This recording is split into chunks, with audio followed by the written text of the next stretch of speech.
السلام علیکم۔ One point agenda کے ساتھ تاریخ ہو کر continuation of the three stooges troika. میں نے یہ پچھلے چند سالوں سے میں لکھ رہا ہوں انڈو، تو یہ جو ہے نا اے آر وائی کا بواسیری منہ والا ارشاد بھٹی، یہ بڑا خبیث آدمی ہے، اس کو ان سب کو میں بھیجتا رہتا ہوں ای میلز اپنی کہ ہم نے شان پاکستان نے عوام نے ایجنڈا جو ون پوائنٹ ایجنڈا ہے شان پاکستان کی تحریک کا نفاذ قانون قرآن، جس کو میں جوڑتا ہوں الف سے۔ یہ الف ہے اصل ترتیب دین محمد۔ دین محمد پیورلی پالیٹکس ہے، حق والی پالیٹکس، اور ڈیموکریسی ڈیموکریٹ یہ جو تھرڈ کلاس قسم کے جو پارلیمنٹیرین اور صوبائی اسمبلی کے گدے ڈکے بیٹھے ہیں نا، آج کل دور ہے انٹرنیٹ کا، آئی ٹی کا، لکھتے ہیں ڈیموکریٹ، مسلم لیگ کی ڈیموکریٹ۔ اور ڈیموکریٹ الو کے پٹھے وہ ہوتے ہیں جو شیطان کی عبادت کرتے ہیں۔ ڈیموکریٹ امریکہ میں وہ ہیں جو لٹرلی لوسیفر کہتے ہیں۔ مرانڈو کے سسر نے مرانڈو کو شوکت خانم ہسپتال کا ایک لوگو دیا ہے، اس لوگو کو وہ لوگو لوسیفر، خدا کا، شیطانی خدا کا لوسیفر، وہ گاڈ کا لوگو ہے۔ تو ڈیموکریٹ پارٹی نے لوسیفر نظام کو امپلیمنٹ کرانے کے لیے لیفٹ ونگ کا کردار ادا کیا۔ کھبا جوتا سجا جوتا، یہ دو جو جوتے ہیں نا، یہ بدلتے رہتے ہیں، یہ بدلواتے ہیں ویٹیکن جو اصل میں باس ہیں۔ اب گیم کو ذرا سمجھیں، بین امریکن مسلم، بین امریکہ کے مسلم کی حیثیت سے، برطانیہ کے مسلمان کی حیثیت سے، فرانس کے مسلمان کی حیثیت سے، اور ان تینوں سے سب سے افضل خلافت راشدہ کے مسلمان کی حیثیت سے، come and join and play the game, play and join the game. میری ٹیم بنے نا، میں ہاکی کا بڑا ٹاپ کا پلیئر تھا، I was a centre forward best scorer. اگر میں 81 میں امریکہ نہ جاتا تو پاکستان کی ٹیم میں مجھے کوئی روک نہیں سکتا تھا، میری رفتار ہی بہت تیز تھی، میں باڈی پلے بہت اچھا کھیلتا تھا، میں باڈی کے ساتھ ہی بندے لے جاتا تھا۔ میں نے یہ سیکھا تھا زاہد صاحب سے، یہ جو اسلام آباد کا آسٹرو ٹف نے آنے لگا تھا، تو اس زمانے میں بھٹو نے آسٹرو ٹف بھٹو کے زمانے میں شاید لگا تھا غالباً، ہم نے یہ تھرڈ ورلڈ کانفرنس ہوئی تھی، اس میں ہم دودھ شودھ پیا کرتے تھے خشک، وہاں چائناز کے سٹائل کے وہ جھنڈے اٹھا گئے استقبال کرنے کے لیے، جی وہ بھی ایک ڈرامہ تھا، تو اس گراؤنڈ میں نے ہاکی کھیلتے ہوئے ان کو سیکھا، یہ کیسے پاکستان کے نیشنل لیجنڈ پلیئر ہے جی، سمیع الحق، سمیع، اختر رسول، یہ ساری team, junior Rashid junior, you name it, تمام لیجنڈ پلیئر اپنی عروج پہ تھے جی اس وقت۔ تو میں نے ان سے کھڑے ہو کے میں بیٹھ کے دیکھتا تھا کیسے کیا، پھر میں نے اس کو اڈاپٹ کیا۔ زاہد کی لیفٹ ہینڈ کھیلتا تھا، وہ اپنی باڈی کے ساتھ بندوں کو سیٹتا ہوا لے جاتا تھا۔ قسم سے میں ابھی مجھے تھوڑے سے اختیارات دیں تو میں گراس کے اوپر اولمپک ورلڈ کپ نیا رکھواؤں، we the pioneer, we are the champ. Art, hockey is art game, grass کے اوپر کھیلی جاتی ہے۔ اب میرا دیکھیں سرجری ہوئی ہے، میری باڈی اتنی فیٹ اس لیے ہوئی ہے کہ میری سرجری ہوئی 6 سال، میں نے سرجری نہیں کرائی، پھر ابھی میں نے 2 سال پہلے ہی کرائی نی replacement, so I am completely now not handicap, I am okay, I can walk. Astro tough پہ بڑے زخمی ہوتے ہیں پلیئروں کی دشمن آسٹرو ٹف۔ تو رٹگر یونیورسٹی نیو جرسی میں نے کھیلتے ہوئے تو میں نے اپنا یہ زخمی کیا گھٹنا، پھر 20 سال میرا سلسلہ ٹھیک رہا، پھر میں نے ارلی 2004 5 6 میں نے محسوس کیا زیادہ بڑھ گیا، پھر میں نے بھی جا کے اس کی پہلی سرجری کرائی 2015 میں، پھر 2 3 4 سال میں نے اس کو ٹچ نہیں کیا۔ میری والدہ ٹھیک نہیں تھی، فوت ہوئی 2017 میں، پھر اس وقت بھی میری چھوٹی موٹی سرجری تھی وہ جو خراب ہوئی تھی. پھر اس کے بعد میں 2018 میں گیا تو میں نے سرجری کرائی. نہ میں نے سرجری کرائی 2020 میں. 2021 میں 20 میں کرائی میں نے 21 میں.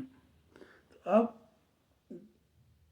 حالت یہ ہے کہ پاکستان ہم یہ جو ورلڈ کپ ہے نا جو آسٹرو ٹف ہے اگر ہم اس میں کھیلیں تو اپنی دنیا میں اپنا لوہا بنائیں. کیونکہ ہاکی بیسیکلی آرٹ ہے.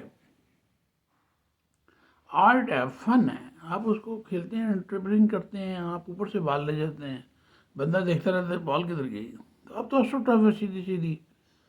It's no more fun, it's no more art. Art is گان.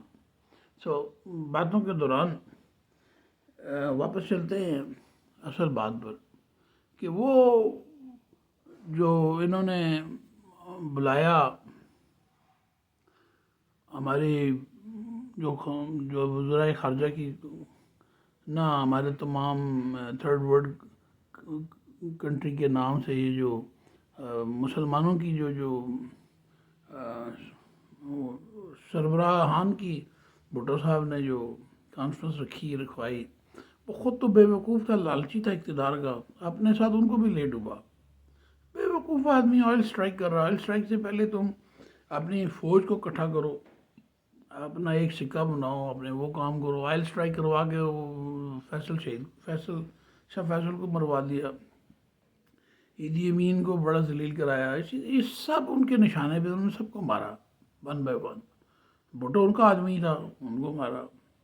اب اسامہ بن لادن کو دیکھیں, ان کا بندہ تھا, ان کو مار دیا انہوں نے.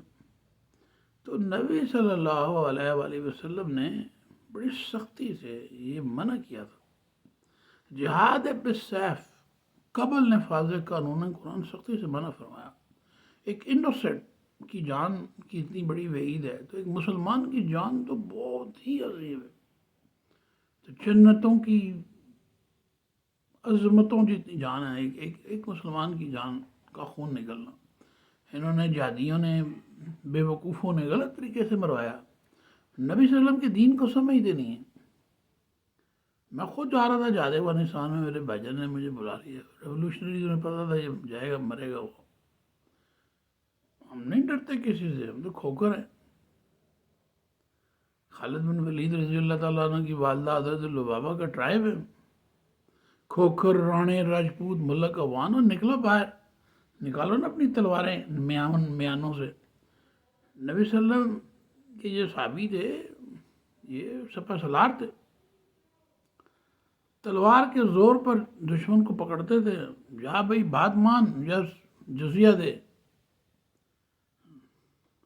بات مان جزیہ دے, نہیں تو چلا کہ آجا پھر میدان میں. تو آج امریکہ میں کیا ہوتا ہے, امریکہ بھی یہی کچھ کرتا ہے, بات مانو نہیں تو کیا ہو. جی ہم تو مسلمان عزت و ناموس کا تحفظ کرتے تھے, یہ کم وقتوں نے تو عزت کو ملیا میٹ کر دیا, نارتھ امریکہ کا بیڑا غرق کر دیا.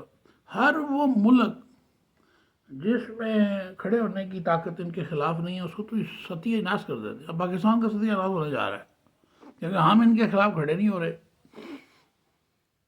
اب ہونے جا رہا ہے. وہ جنرل حمید گل صاحب کہتے تھے نا, نشانہ دکھانا وہ نشانہ, وہ ہمارے ساتھی تھے, میرے یہاں بڑے ملاقاتیں تھیں ہماری, بہت محبت تھی.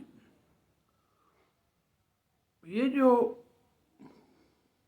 کووڈ 19 کا فلسفہ آپ کو سمجھ میں آ گیا, یہ ٹریپ ہے. میں واحد پاکستانی مسلمان ہوں جس نے سپریم کورٹ ہائی کورٹ میں کیس کیا. ہائی کورٹ میں جنرل ایوب کا نواسا ویٹیکن ایجنٹ تھا, فرونی جج, اس نے کیس ہی نہیں سنا. میں نے اپنے وکیل کو جس کو انہوں نے مار دیا کہا یار یہ نہیں سنے گا, یہ تو خود ویٹیکن ہے. میں نے کہا یار وہ دوسرا وہ ہے جو آج کل جس جج کے بارے میں کوئٹے کا, مجھے تو نام بھی نہیں آتے ان کی, وہ کہتا جی وہ مجھ سے میری لگتی ہے. میں نے کہا یار کم از کم وہ کچھ بہتر نہیں تو لگتی ہے تو لگ دینا, ہماری تو بات تو سنے گا شاید.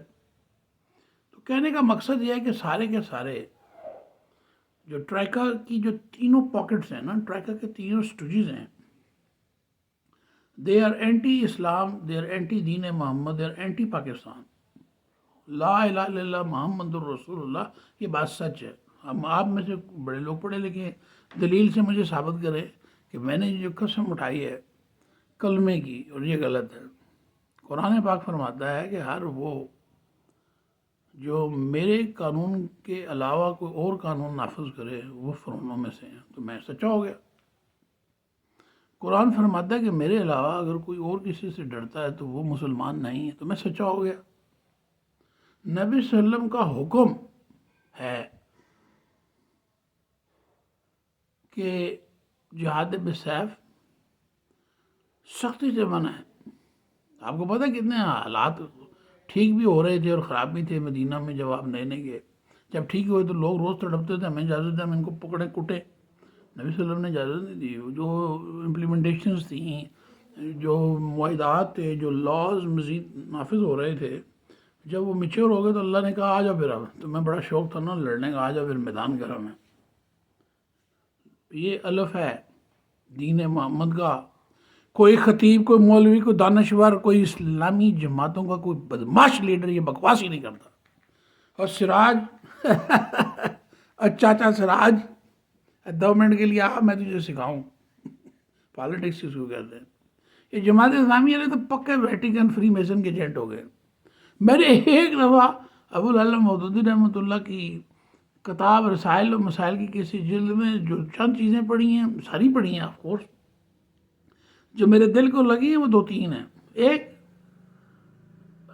جس حدیث کو میں نے اپنا نیا نام دیا ہے اسلاموفوبیا، میں نے 1986 میں 87 میں پڑھی کہ اسلامی ملک کا کوئی باشندہ کافر ملک میں ذریعہ معاش کے لیے جا کے ہرگز نہیں رہ سکتا۔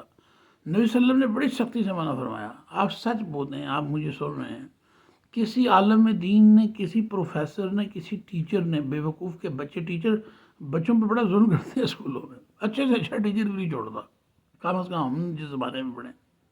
کیا کسی بدبخت نے کتابوں میں نہیں پڑھا ہوگا؟ میں نے پڑھا، میں عثمان سے آیا ہوں، میں بھی تو پاکستانی ہوں، عام سا اردو اسپیکنگ ہوں۔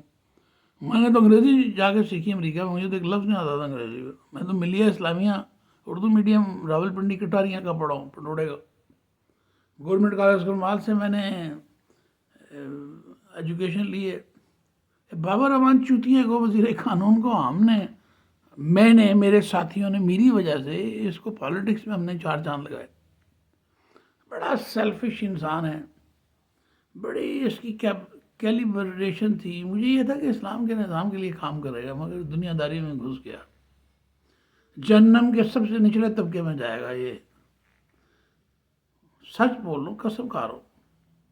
میرے دوست افسوس ہوگا، میں دیکھا کروں گا جا کے باہر کھڑے ہو کے، آخر وزٹر تو ہوں گے نا، ہم جا کے دیکھ شکر لگا کے اے دس پاپا تارک ہے اللہ نو چھوڑ دینا مینو نہیں اللہ پتر تو اندر آیا، اس کے گلے میں بڑے بڑے سریے ہیں۔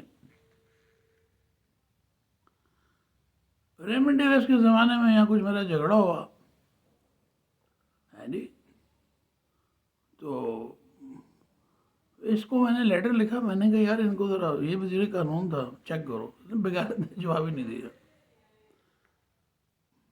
خیر بات جس طرف آ رہی ہے وہ ٹو دی پوائنٹ،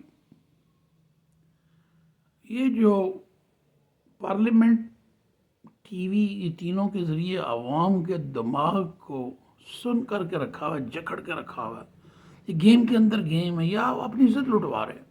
آپ یوں سمجھیں کہ آپ ایک اچھا بیگم کے ساتھ اچھا بسترے میں بستگیری کر رہے ہیں، آپ بڑی انجوائے کر رہے ہیں نا خدا کی قسم بڑا ظلم کر رہے ہیں آپ اپنے۔ امریکہ کے وہ سارے لاز جو ان لوگوں نے 20 سال پہلے پاس کیے ہیں، وہ سارے یہاں پاس ہو جائیں گے۔ یہ ملک پاکستان اب نہیں رہا، یہ نیو ون ورلڈ گورنمنٹ کا ذیلی ادارہ ایک پاکٹ بن گئی ہے۔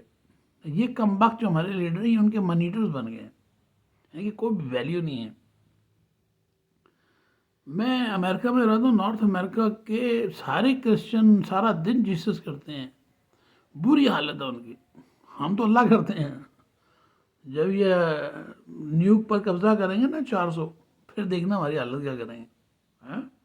جنرل ضیاء نے تو بچا دی تھی نا افغانستان کی عورتیں اور پاکستان کی عورتیں، عالمی منڈی کی ٹاپ کی رنڈیاں بنتی۔ میں نیو یارک میں تھا تو نئی نئی خوبصورت لڑکیاں نا 16 سال کی رشین بری، ہماری بلڈنگ میں وہ لمبی لمبی لٹوں والے ہی ہوتی، ویکینڈ میں آ جاتے ہفتے کی رات کو، تو لڑکیاں دیکھ کے تو بندہ نا وہ کہتے ہیں گلے میں سے پانی اترتا ہے. رشین لڑکیاں بڑی خوبصورت ہوتی ہیں، بخشی انہوں نے ایک بھی نہیں ہوتی انہیں. بہت برا حال کیا. رشیا کی تو پوری قوم بکاؤ ہے، عزتوں کو ایسے نیلام کرتے ہیں، ان کے اندر تو شرم آیا ہی نہیں ہے، نہ رشینز میں نہ چائنیز میں. They are shameless people, no values. Russian میں پھر ہوگی but Chinese have no values. ان کی فلمیں بنی ہوئی ہیں، کوئی شرم نہیں، کوئی کچھ نہیں. بہت برا حال ہے. پراسٹیٹیوشن کے ان کے اڈے ہیں، سارے کام غلط کرتے ہیں. ہمارے کروڑوں مسلمانوں کو انہوں نے مار دیا ہے چائنا میں. ہمیں چائنا کی انویسٹمنٹ، سڑکیں بن رہی ہیں، یہ ہو گیا. اور بھائی پہلے امریکہ ایمرانڈو کو یہیں تو پرابلم ہوئی. ایمرانڈو کو یہ تھا کہ میں تو امریکہ کا بڑا سرتاج ہوں. تو جب انہوں نے ویٹیکن سے اپنا قبلہ چینج کیا، ظاہر ہے ایمرانڈو کو ساری باتیں تو نہیں بتاتے. ایمرانڈو کو تو کنٹرول کر رہے تھے ہمارے جی ایچ کیو والے. جی ایچ کیو والوں نے ساری باتیں تو بتانی نہیں تھی. یہ تو چند بندوں کو پتہ ہوتا ہے، باقی سارے سن کے عمل کرتے ہیں. چلو بھئی اے بکریاں جو آ رہی نے ادھر آج نالا لئی تو بکریاں دا رخ موڑ دیو. اے یار پہاڑی آ گئی ہے مری دی برفاں نے اے جڑیاں نے نا بھیڑاں انہوں کھبے پاسے کر دیو. ہے نہیں، بس بھیڑیں عوام یہ کچھ کرتی ہیں. ایمرانڈو کو دھوکہ دیا جی ایچ کیو والوں نے. جس وقت یہ گیا نا روس، تو میں نے یہ پوسٹ لکھی تھی. میں نے کہا انہوں نے قبلہ چینج کیا ہے. آپ سمجھے نا قبلہ چینج کرنا کس کو کہتے ہیں؟ ہمارے اسلام میں تو ایک ہی دفعہ ہوا، تو یہ روز قبلہ چینج کرتے ہیں شیطانی نیو ورلڈ آرڈر کو قائم کرنے کے لیے. یہ ہوتا یہ ہے کہ ان کے جو گھر ہے نا فرانس، سوئٹزرلینڈ، پورے یورپ، امریکہ میں اور لنڈن میں بھرے پڑے ہیں یہ ویٹیکنز. فری میسن بیسیکلی ہیں جو بڑے جو بگ سٹارز ہیں نا، جو اصل مالک ہیں، باس ہیں. راس چائلڈ فیملی، سورو فیملی، جو راکر فیلر فیملی، ان کے آگے بڑی شاخیں ہیں فیملیز کی. 200 دنیا کے بڑی کارپوریشنوں کے مالکان ہیں. ان میں سے ٹاپ کے 10 لے لیں. ان 10 کا صفایا کرنا بہت ضروری ہے نا. ان کا صفایا ہوگا تو ان اگلے 1000 سال انسانوں کو رہنے کی قابل بنیں گے. اب ہمیں کیا معلوم قیامت کب آئے گی؟ آپ کو معلوم ہے؟ مجھے نہیں معلوم. نبی صلی اللہ علیہ وسلم کے زمانے میں کہتے تھے قیامت آ جائے گی. پتہ نہیں قیامت آ جائے گی 1300 سال پہلے. اپنی نسلوں کو، اپنے فیوچر کو، اپنے کردار کو بچانے کے لیے come and join me Tariq Khokhar from Pindi. I'm a Pindi وال، I'm اسلام آبادی. اوہ شعیب اختر میرا پڑوسی ہے. شیبی جگر he met me 2-3 times, he visited me here in my house. میں نے اس کو کل بھی ایک پوسٹ میں لکھا تھا، جگر میں نے اس کو کہنا ہے تو اسلام آبادین ہو گیا ہے جگر. تو I'm very happy. I always love him. So you should come out for the zoo. اسلام آباد زو کو ایمرانڈو نے بیچ دیا ہے. بندر تو یہ خود سارے ہیں ہی کم بخت، سارے جانور سارے کھا پی گئے ہیں. ان کے یہ دماغ کھاتے ہیں، چھوٹے بچوں کا، جانوروں کا دماغ کھاتے ہیں. یہ لوسیفر کبال، یہ اسمبلی والے، اسمبلیوں میں پارلیمنٹ کے جج، اسی لیے تو حرامیوں نے کچھ کیا نہیں. کدھر گیا تم پنڈی والے ہو؟ سیٹلائٹونیو پنڈی والے ہو. پنڈی سارے پنڈی دے بھی سارے باہر نہ گئے، باہر والے ادھر آ گئے، ادھر والے غائب ہو گئے. کتنے اچھے لوگ ہوا کرتے تھے. کم بختوں آؤ اور اس زو کو بچاؤ. اتنا شاندار زو تھا یار. میں جایا کرتا تھا کبھی کبھی بچوں کے ساتھ. ٹانگ خراب ہونے سے پہلے میں واک روز کیا کرتا تھا. اس کے اندر سے گزر کے جاپانی پارک کے اوپر چڑھ کے وہ کیلے ہیں، جو چیلے ہیں نا، چیلے وہ عقاب ٹائپ کی ہیں، صبح صبح شکار کرتی ہیں. کبھی آپ آئیں نا، آپ جاپنیز پارک کے اوپر کی پہاڑی میں بیٹھ کے ان کا شکار دیکھیں. کبھی چوہا اٹھاتے ہیں، کبھی خرگوش اٹھاتے ہیں. بڑا مزہ آتا ہے. آئی لو دا نیچر. تو شعیب اختر صاحب، پنڈی ایکسپریس، شرم کرو یار. اتنا پیسہ بنا لیا، کہاں لے کے جاؤ گے؟ مر جانا ہے مٹی تلے ہیں. رہا کراؤ اس زو کو، بحال کراؤ. تمہاری آواز ایک کرنے سے، کہنے سے اسٹینڈ لو. زیادہ سے زیادہ تمہاری جیو میں ایڈ نہیں چلے گی، زیادہ سے زیادہ کیا کریں گے؟ تم تو فیمس ہو. اب میں تم سے ریکویسٹ کروں، ایک ریکویسٹ میں نے عمرانڈو سے کی تھی 1993 میں، آپ پتہ نہیں اس وقت کہاں تھے. 1993 میں میں نے عمرانڈو کو گرینڈ مارشل بنایا نیو یارک سٹی میں پاکستان ڈے پریڈ میں. 60,000 ہمارے بندے آتے ہیں پاکستانی امریکن